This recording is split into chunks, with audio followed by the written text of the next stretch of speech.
Good evening, guys, and welcome to yet another stream. Today we are going to talk about striking off into the canter, because we were asked to in an earlier stream if we could have a look at how to do that with a specific horse. In that case, of course, we don't have that specific horse here, but we have done our very best to accommodate something similar. Yeah, to get something similar into the stream. Mm-hmm. Will you tell us about what horses and people and stuff we're going to see today? Yeah. There is the question, the original question that came in right after the last stream, I think, was I have a standard bred horse, like a warm-blooded trotter racehorse, and I'm riding on the horse. And I would like you to tell me how to teach the horse to strike off into canter. Mm-hmm. And then we thought, well, that might be a good idea to do a stream about that. And because that is not only a problem for trotters, but it is especially difficult for them because they're bred to not be able to strike off into canter. Yeah, they don't have to, no matter how fast they are. Yeah, so it's not that, in Norway it's rather common to use old racehorses, like trotting racehorses as well, for riding, and that is not so very common in other countries. So that might be specific for Norwegians, but I think a lot of the methods and the explanations that we're going to go through are applicable for all horses. Yes, we are definitely going to show different horses today. Mm-hmm. And also, it's not gonna we're not going to teach tricks. This is how you teach your horse to strike off into canter in 5 minutes, because that will definitely be teaching the horse to do something, compensate for something. We're, as usual, we're going to say this is something that you have to go through and really practice for a long time, and go through the German training scales, go back to the basic stuff that we've been telling. Perhaps many people might think that is a little boring because it's very basic, but if you have trouble getting the horse to strike off into canter, there is always something that is stiff, weak, uncoordinated, usually, because the horse will understand what you mean if you doing it right with your aids, if everything is okay. Some horses will need to establish a really good piaffe before they have a good strike off into canter. True. Or at least so the old timers say, some of them. So it's not necessarily easy. Sometimes it's really easy. Remember, of course, like Hanne says, that what we are aiming for here at our place is to teach something that doesn't stop you from getting to the absolute top. So you can't do any shortcuts if you want to get to the absolute top. You don't have to get to the top. So even if we say you have to do this, then maybe you don't have to do that. Maybe you can find a trick to do it instead. That's fine with us. But we are going to explain it in a way that is consistent with the whole system that we use for training. Yes. And also many quick methods might teach the horse to move in a way that is not so functional. My horse Dalton, as we have seen many times, me riding him and Pelle riding him, you can go back and see, for instance, the last stream, we could see that the strike off into canter is very tense. And that is because he used to be a show jumper. And I don't know what's happened to him, but it's very common that you teach the horse to strike off in like going over a fence or positioning him to the outside during the corner or stuff like that. And that can give the horse that kind of canter, and it's very difficult to sit to, and it's really tense. So we're going to talk a little about that. But the demonstration horses and riders are two cold-blooded trotting horses that we have in our yard. It's not our horses, they are ridden by their owners, but they are in different training stages, and we are so lucky that we were able to show Jerker, and he is more than 20 years old, but he hasn't been that much trained as a riding horse, and we deliberately show him after he has had a period of training, so he was a little stiff and going back to his old habits. So it's really easy to see the difference between the green horse and the more trained horse.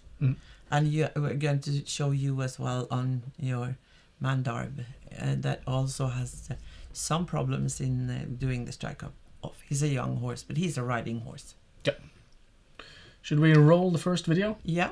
Yeah, let's. And I'm excited because I don't know which one is coming first. Brilliant. It's you. I'm first? Yeah. Amazing. So here we can see, let's see. Oh. Yeah, this is, and that's a cool demonstration of how he loses his back. He turns on the underneck and he tenses up, and then he strikes up in the wrong way. And now he does it in a much better way. Yep. But he still tenses up a little, but then you manage to manage to tag along after a while. Yeah, and take away the tension, or at least a lot of it. So in the first strike off, he tries to strike off into the left, and then he says, "Nah, that's too difficult." And then he trots for a couple of strides, and then he strikes off to the right. And I say, "No, you're not allowed to do that," because he does that a lot. Yeah. He prefers his right hand side, and that's the way I usually explain it when horses are different to different sides. Is, for instance, with this guy, the horse has one side which is strong. The strong side is often the stiff side. And it has one side that is a little bit lazy, and it's a little bit more soft, flexible as well. So for this guy, it is most difficult to be soft on his stiff side, because strength is what he's good at. He's a very strong horse. He's very strong muscularly. So that's he finds it difficult the way he's stiffer. So this is a more normal riding horse type. He's not bred to not be able to canter. So no. So we're going to show. This is very common that the horse strikes off in the wrong lead. Yep. So then what we do to strike off, we have to have enough energy for the horse to strike off, and then give the aid, and then I come behind the vertical a little bit, as you see, as he strikes off. Can you repeat the aids for a correct strike off, so that people get how we think that is the right way to do it? Yes, I can give that a shot. I'll give it my best shot. All right. If the horse is really well balanced and really soft and to the aids, then what I do is I bring the outside leg a little bit further back than the inside leg. Mind you, I don't put the inside leg forward. You will see that I do sometimes put the inside leg forward, but that's not on purpose. That means that I am stiffening up in the hip, and or the horse is dropping his back a little bit, becoming a little bit stiff in the back. So what I do is I put my outside leg a little bit back, and because it is touching the horse, not asking anything, just touching the horse, that means for the horse then that something's gonna happen now.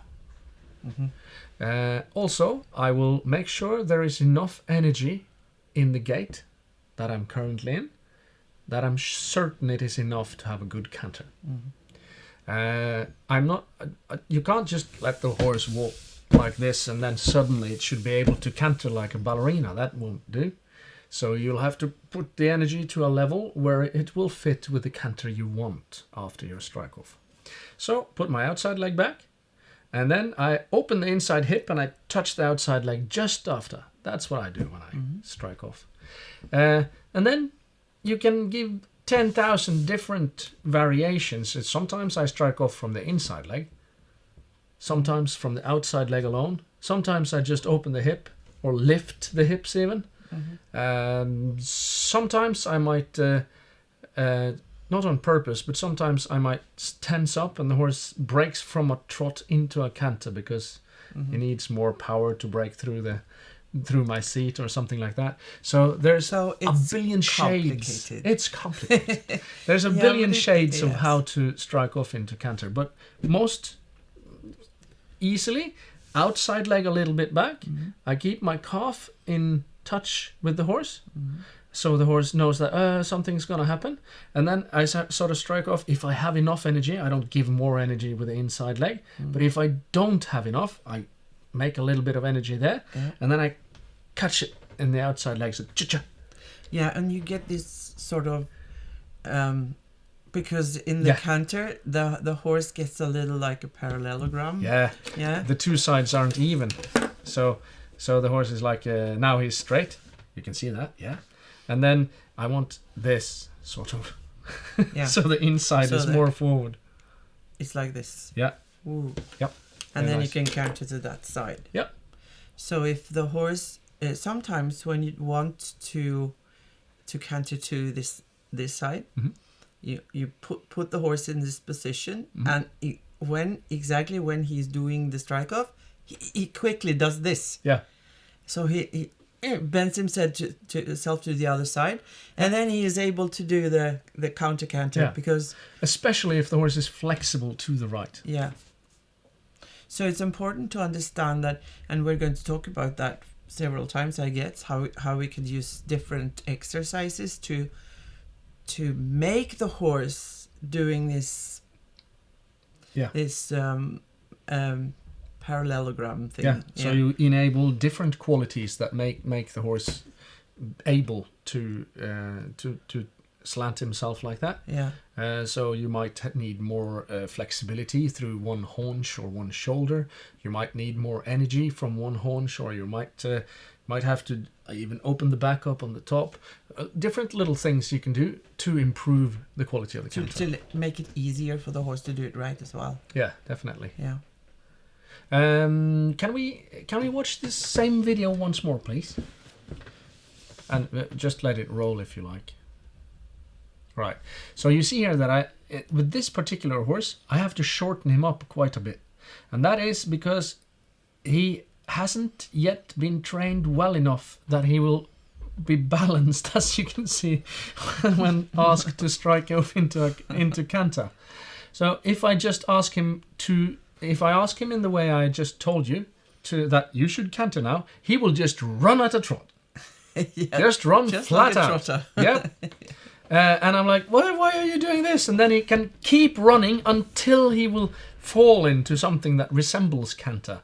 But by that time, it's getting close to a gallop, and that's not what we're after at all. So in this particular case, he's pretty short. This horse is shortened up quite a lot.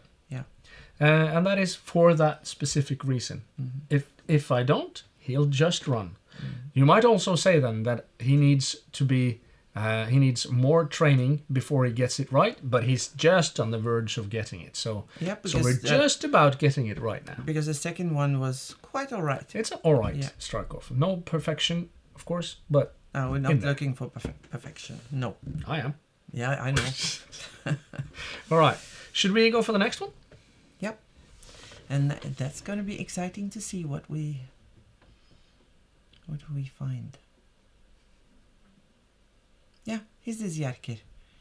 And this is I guess it's like 22 or something, and he's such a dear. He's a very nice horse. And now Espen is riding him, and he's asking him to stretch, to find his top line, and to let go of his underneck, his muscles on the tension on the underside of the neck. Yeah, because he's very good at tensing up, as we will see. Yeah, you can see it's extremely visible. You can see all the musculature in the lower part of the neck is just on and tight and tense.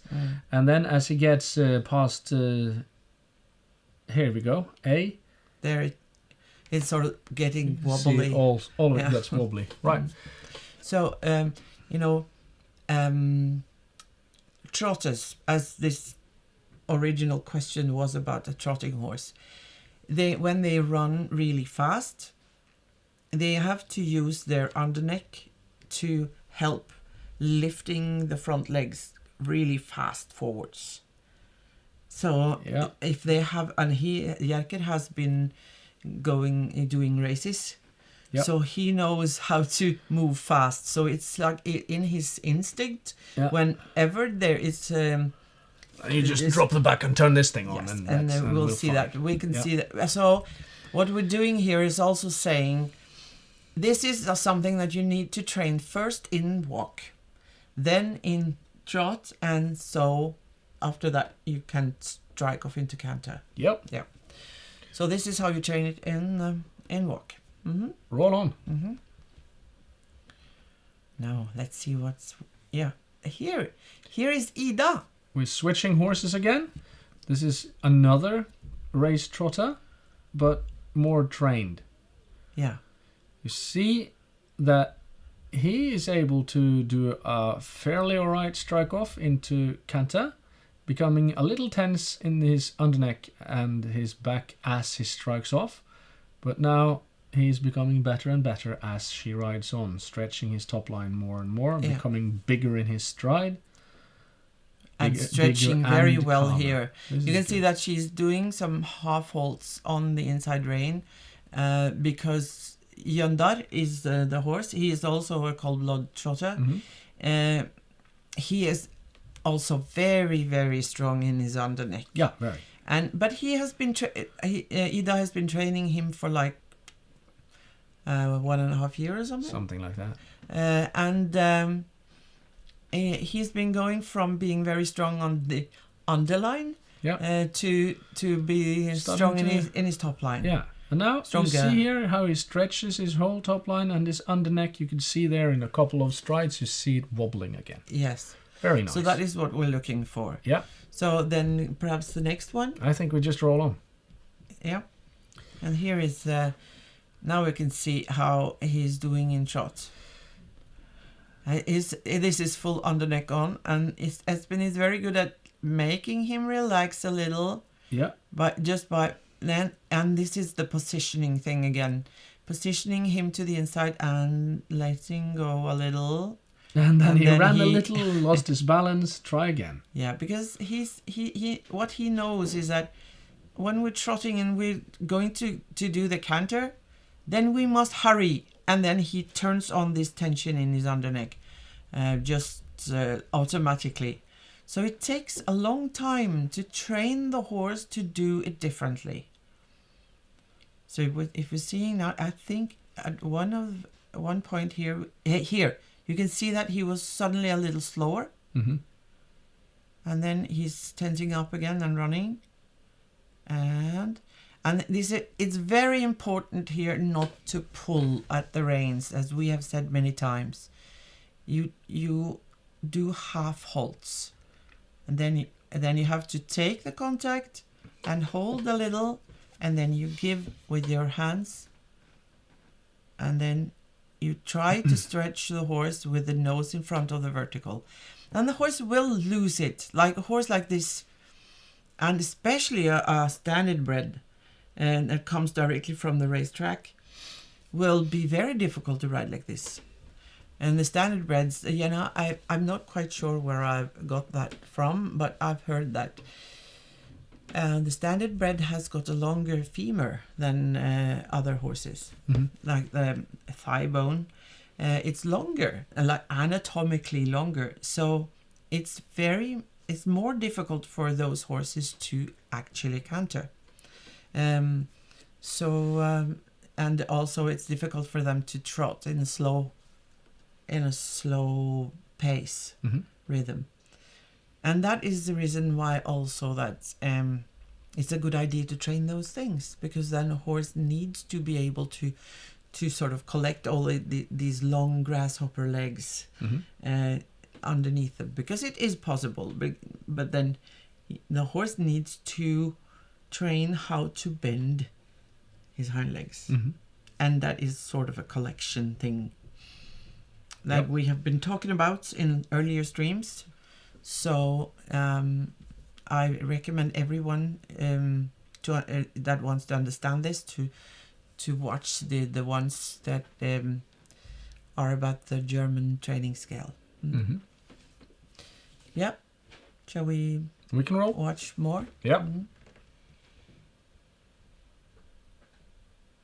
Here's Yandar again, and you can see his rhythm is more poised, like, and a little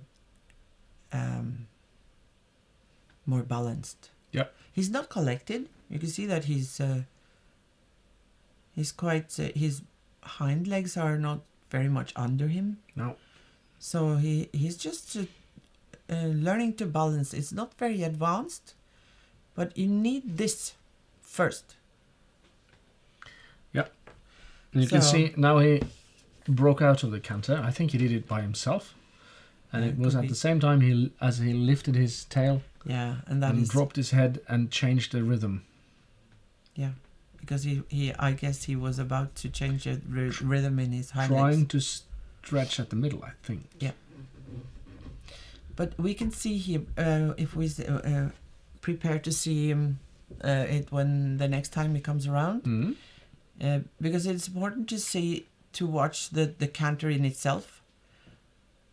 But let's look at the strike off. And yeah, because here she positions the horse to the inside so that he is not able to tense up in his underneck, and then he is able to strike off without like throwing his head up and tensing up in his neck. Yeah, so that positioning and bend allows the horse to not be as tense in his back when striking off. Yeah. Is that what you're saying? Yeah, and then lift his withers up when he's striking off. That is, and this is interesting because he's lifting his tail, and that is because sometimes the horses have to poo when they're starting to lift their backs and starting to get the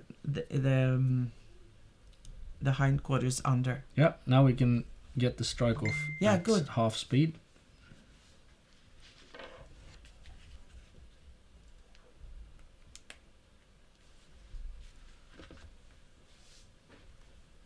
Can we see the strike off again? I'm going to be really nasty now, I think.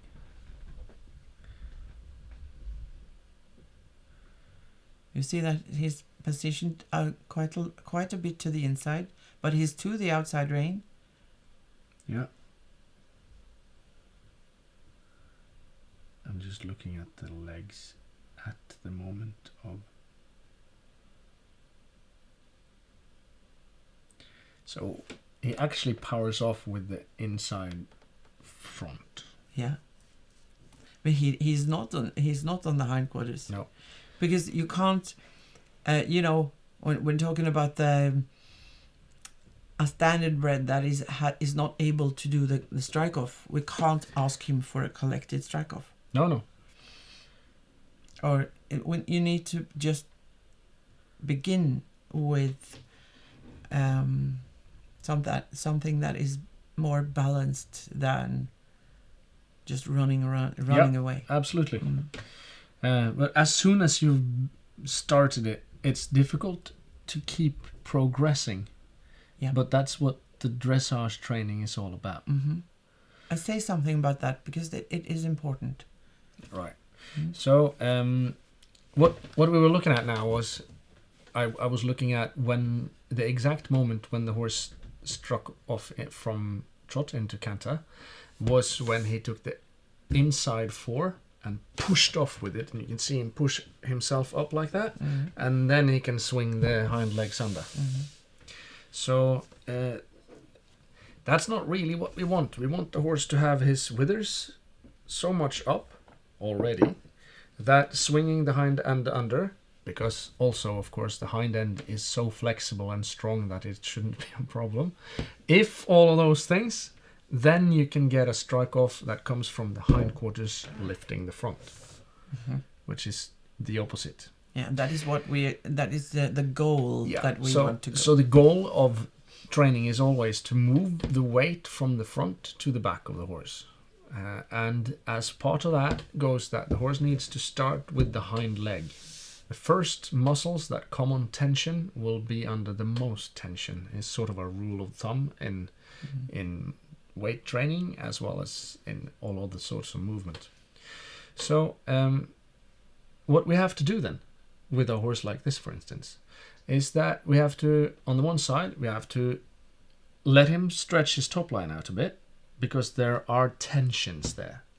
Not because the top line is too short. That's not right. That's a muscle isn't too short for your body. It's actually long enough. It was made that way.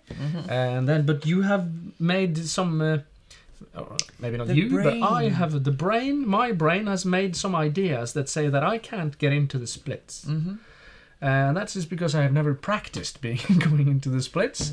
So I'm not good at it. And in the same way, I'm not good at throwing stuff. And because I don't throw stuff, my shoulders don't rotate. And then it progressively gets worse. So we have to do all sorts of little things to mitigate this when we're riding. And practice it, yes. And when riding, a lot of this will be sideways movements of different sorts. There aren't all that many, really.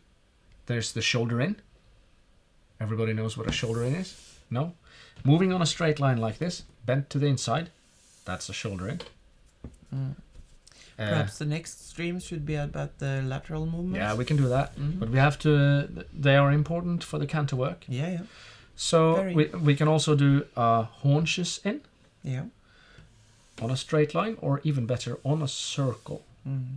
So the horse isn't following the circle around and the butt is sort of falling out, but the butt comes in with the rest of the horse, so it becomes sort of like a pirouette. So instead of following the circle around, we turn like this. Yeah. Right. And then there are two more: the leg yield and the renvers, which is haunches out. On the circle, that's really it's really hard on the outside hind leg if you're doing it correctly, which almost nobody does, because it's a really advanced movement. What we often do is that we're talking about lateral movement, like the sideways movement when you're riding, and we often don't use those terms until people get really advanced enough to do it exactly the way that term of the exercise describes. So in the beginning, you just start to move laterally, like making the horse cross its legs when it's walking or trotting, sideways.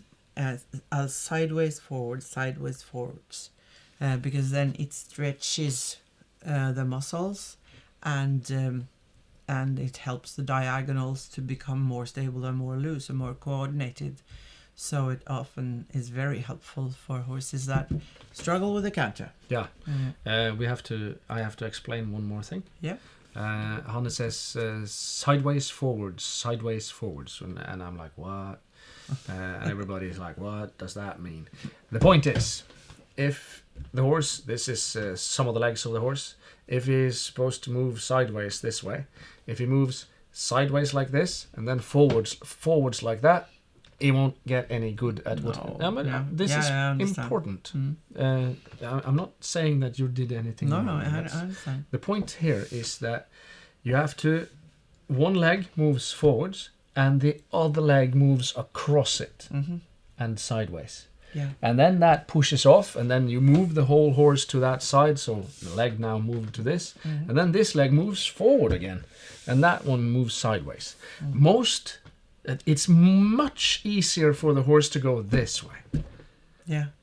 And that's what the horse will do most of the time. Most horses will just move one leg out of the way of the other. It goes like this. Yeah, so it becomes wider and wider. Instead of this. Yes. So the point is that we have to cross the leg over. It's also, if that leg crosses over, that is where the weight is going. And now the leg can land underneath the weight then again. You get a stretch. If I do this, the leg never lands under the weight. So these things are important to get a good strike off into canter. Yeah. And when you get really good at this, then you can feel where the hind legs are in comparison to the horse and your weight, and you can sense that, oh, I can just send this here now and the horse will go.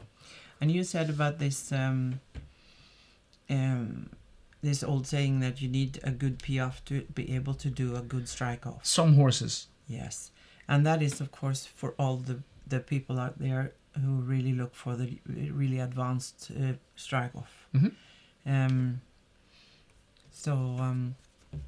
I think it's difficult to cover everything in just one stream. So we'll need to concentrate on the beginners and the trotters here and the horses that are stiff and having difficulties. And in the beginning, then you just want the rhythm, and you want the horse to stretch in when it's finally got into canter.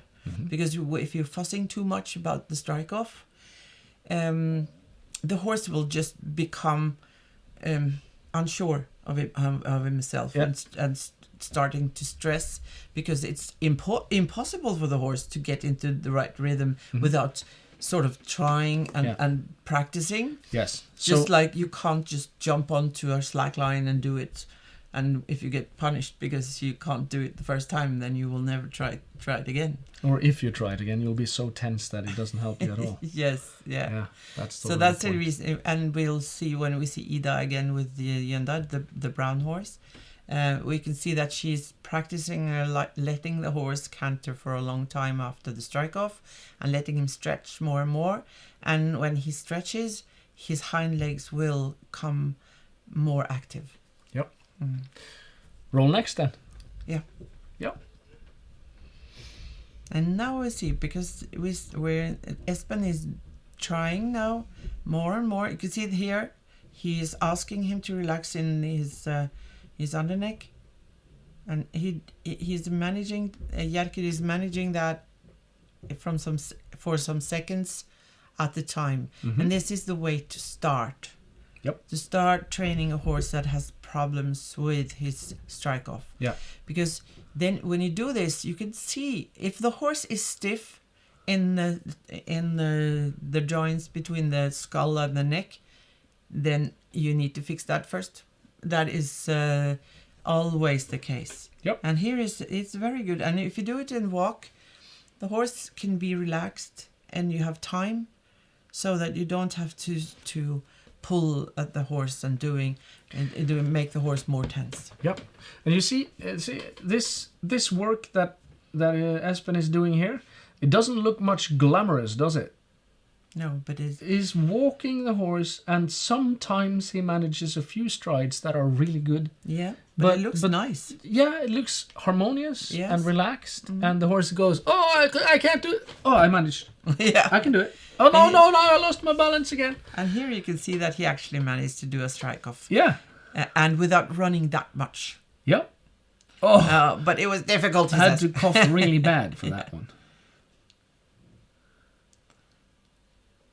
Now he's doing that again. I think we can see, let's watch this first, and then we see that with the canter afterwards.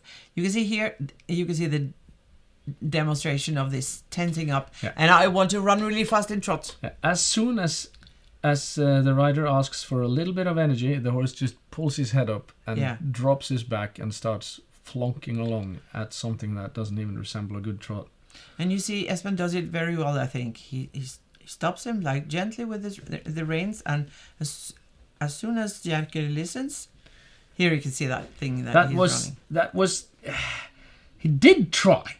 He tried, but then he tensed up in his underside, and then it's impossible to do the strike off. Could we do not this one, but the last video again?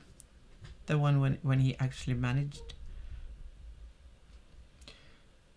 So there he actually managed to activate the hindquarters of the horse pretty well. Yeah. And he starts coughing instantly. And can we see that like close up with this? Because it's really interesting that Espen asks him to, and he's still trying to use his underneck, but Espen manages to engage his hindquarters. Yep. And then Jerker is really frustrated because it's difficult, and he was really good. Yeah, he did well. Yeah. And then he just says, "No, I need to stretch now. That was too short, Yeah. too difficult for my." But look at the stiff hind legs. Yes. That's really good. Yeah. And Espen is very good. He gives with the reins when Jerker needs to. Are there more videos? I think that's it. Yeah, that's the last one. Right. Yeah. Should we have a look at the first one again? Yeah.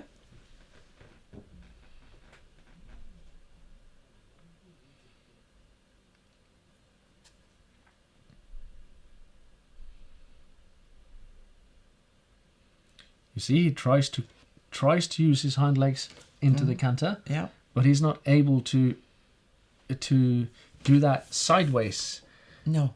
thing So he that you talked about. I He believe. does that. He flips himself to the other. Yeah. The other diagonal. Yeah. And then in the second try, he managed. Yeah. And So in the first one, you can see here that he wants to be bent to the other side. Mm. Can you start it from the beginning again? And full size, please. You see, he wants to bring his haunches outside. Mm. Yeah. And when I say no, then he will shorten up the stride with the inside hind. Mm. So he's trying to not, or he's not trying to, but he isn't very flexible in that inside it's very hind and difficult his for him. inside shoulder. Yeah. So what you have been doing is, of course, you're not training strike offs all the time, and because if you're trying to do strike offs and the horse does it in the wrong way, Yep. and you try it again and again and again, you're actually just training the horse to do it wrong, because then he gets really strong in the wrong way. Yep. So you need to, if this problem is, if you try 10 times and the horse is not able to do it, you should find other exercises to work with those. And make the horse more flexible. Find out where is the problem. Yeah. Where is the horse stiff? Somewhere is it weak. Somewhere is it not coordinated well in trot. And that is what we're doing with and showing with all these three horses. Mhm. That you want to practice the coordination in walk and trot, and then you can strike off. Yep. Questions? Yeah. We're ready for a few questions. Hege has a question here. All right. Could you also say a bit about the training the rider needs to be able to do this? Oh. I know my own stiffness and accompanying fear is a big part of the problem with the canter, and I've had this confirmed to me lately by seeing my horse counter quite well with another rider. And I know stretching the hip is a part of it, but the coordination of the rider, what can we train there? Yeah, that's a really good question. First, it's a very good idea to train on a horse that is really safe and has a steady canter and has a very steady and calm strike off, because then you can get the confidence to do it right, and you also get to know the movement of the strike off, how it feels, that is not dangerous, it is intense. You know, if you have the luxury of training or pay someone to a master class or something. Go to a very good trainer and with a good horse, and try it on that horse. And it must be a calm horse with a good canter. Because it's impossible to explain how it should feel, but if you have felt it, you can sort of transfer that feeling to your own horse. That is the first thing that I would say. Yep. Training your own body to do it right. You'll have to say, let's have 2 movements that help you. And then we'll add a little bit of a sprinkling on top afterwards. You need to be able to finish a sumo deadlift strong. Yeah. So with your legs quite wide apart, hands in between holding a bar, whichever way you choose, you have to be able to lift that up and be able to keep your buttocks squeezed so you get your butt forward really far. If you can keep your butt engaged until you get sort of, I don't know how to express this, until your pelvis, if this is the front, is tilted flat. So if you have a belt, it's flat. It doesn't drop in the front or in the if back. your pelvis is a bowl with your belt as the rim, you shouldn't spill. Don't spill water. If you can do that at a wide stance, and if you really want to do this really well, then you should do this. Have someone mark just underneath your leg as you're sitting on the horse with your legs in the correct position. Make a mark on the ground underneath each stirrup. Then move the horse and get off and put your legs in those tracks that you've made there. And now you know how wide the stance actually is when you're standing, when you're sitting on the horse, and thus a stance you should use for training. So finishing really strong in a sumo deadlift is really important. There are 1 gazillion videos on YouTube explaining how to do a good sumo deadlift, so I won't do that here, though we might later. Second, hip thrust of some sort, which is rather an popular movement at the time, nowadays. So sort of put your back on something like this with your knees bent on the ground, and then lift your butt up into the air and lower it back down. Really lying on your back. Yeah. Preferably lifting some weights of some sort. So you're using your bum to lift your hips up. Yes. So if you get really good at these, then you will be able to keep stable throughout that sharp impact of the counter strike off. Yeah. Because there's so much power in that movement that if you are, as Hege says, if she's a little bit tense or afraid or whatever in the strike off, or because it's going to be canter, then it's important to be strong enough to keep stable in that moment. And that is one of the things you can do. It will also teach you that you aren't flexible enough, which you already knew, so that's fine. Third, the sprinkling. Practice becoming stable in your upper body. Carry something heavy in one hand, walk for a while, turn around, thing in the other hand, walk back. So you train being stable in the torso, around the abs area. Being stable there will allow your hips to move much better. Yeah.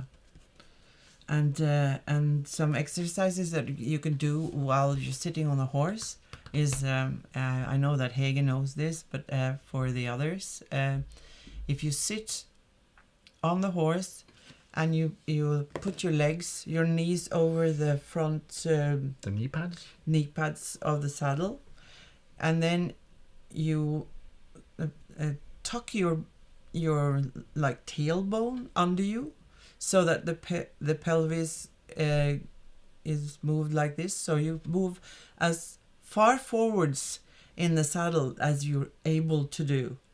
So the underside of the pelvis should be like in the upwards, the upward hill in the pommel of the saddle. Crowd the pommel, and that you're sort of, you could feel that your tailbone is going forwards under you, and then it's, if your hips are stiff, it's very difficult to take your legs back down again. But it's a prerequisite for having a stable midsection, as you're talking about. Yep. If your hips are blocked. Yep. So you have to have a stable midsection, and if you put your legs on top of the knee pads in front of the saddle, you will be able to stabilize here. And if you get someone to pull at your reins while you're sitting there, you have to sit like correctly on your bum, and when somebody pulls at your reins and you get this then you feel that you're not stable like that. You need to do this with your seat bones forwards. And if you're able to do that, you can do that with your one seat bone when you're doing the strike off. Mm-hmm. But if your seat bones is turning backwards when you ride, then you're not able to do, because these are your seat bones. When you strike off, you should do this, doing the one seat bone forwards. Mm-hmm. And if the seat bones are not, if they're turned backwards, it's difficult for the rider to do the strike off.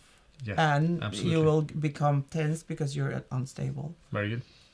Yeah. So and if you practice sitting there like with a stable midsection, Mm-hmm. you will gradually, sometimes just in an hour's time or something, you will be able to let your hips go, and the legs will fall back again to where they should be. Yeah, and then keep practicing. Keep practicing. Yes, practice. Yes, do it more. Don't give up. Very good. Any more questions? No, we're out of them. Very nice. Mm-hmm. I think we've covered a lot of ground on how to strike off into canter today. Yeah, and we mentioned that it's a very good thing to work on the diagonals, to be able to make the horse more straight or mobile in both directions by doing lateral work, like sideways movement. And so we just decided that next stream will be about lateral work, because we haven't talked much about those. But it's time. Mm-hmm. I think it is. So I think we should just pull the plug then, Yeah. and say it's all right for today. So as you have noticed, probably, there were no tricks here to make it possible to strike off into a canter just magically, and that's not what we do. You have to work for it, as with everything else. So try to work on some of the things we have mentioned. The video will be here, so you can just pull it back a bit and see if you can find some gems or some horribleness that you enjoy watching, and then keep at that. Thank you very much for following us tonight. We'll be back in, I have no idea when. Do you have any idea when? I think it's 2 weeks. Oh yeah, I'll be here in 2 weeks. Hooray!